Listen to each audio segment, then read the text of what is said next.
তো বাবার সাথে কাজ করলে কাজ অর্ধেক হয়ে যায়। So hey guys, welcome back to another blog video. আজকে আমরা কলা বাগানে এসেছি, কলা বাগানের চারা কাটার জন্য। ছোটো ছোটো গাছের এই যে এগুলো তো আর কি গাছের ক্ষমতা খেয়ে নেয় আর কি, কান্দি পড়ছে গাছের, আমাদেরও পড়বে, পড়েনি। তো এগুলো কেটে ফেলবো আজকে এই গাদিতে। ওই দিক দুটো ওই জঙ্গলে ফেলছে, এদিককার গাছের লাইনের দুটো এদিকে ফেলবো। তো এত 15 কাঠা মতো জমি, আমি আর আমার বাবা এসেছি। এইভাবে করতে করতে একটা কিরি শেষ হলো, বাকি এখন 1 2 3টে কিরি, টোটাল 4টে কিরি। पाए अनेक कादा। गाइज अपन का काम तो हो गया, अभी सार आनते जाबो दुकाने। सार और 20 दाना 20 1 केजी, 10 केजी 10 26 15 केजी 10 26। कला बागाনের চারা তো কাটা হয়ে গেল 4 কেজি।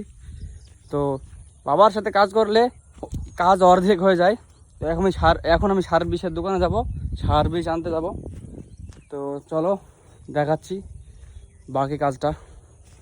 গাইজ আপন সার लेके চলে আসলাম মাঠে, বাইক রাখলাম, যাব গাছতলায়, সারটা দেবো, দিয়ে বাড়ি।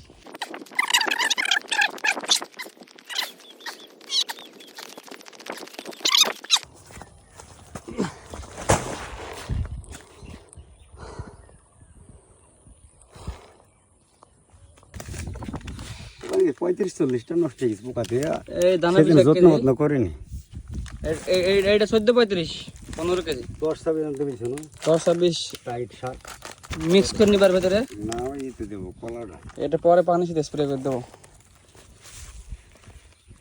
দিন শেষে আজকের জন্য এইটুকুই। প্রতিদিন অল্প নিহত কিছু না কিছু মাঠের কাজ থাকে, চাষি ছেলে কাজ করে খেতেই হবে। তো যতটুকুন কাজ করি সেইটুকু তোমাদের সাথে দেখাই ভিডিওতে। তো লাইক শেয়ার সাবস্ক্রাইব করো, দেখা হচ্ছে আবার নতুন ভিডিওতে। ধন্যবাদ গাইজ, বাই বাই।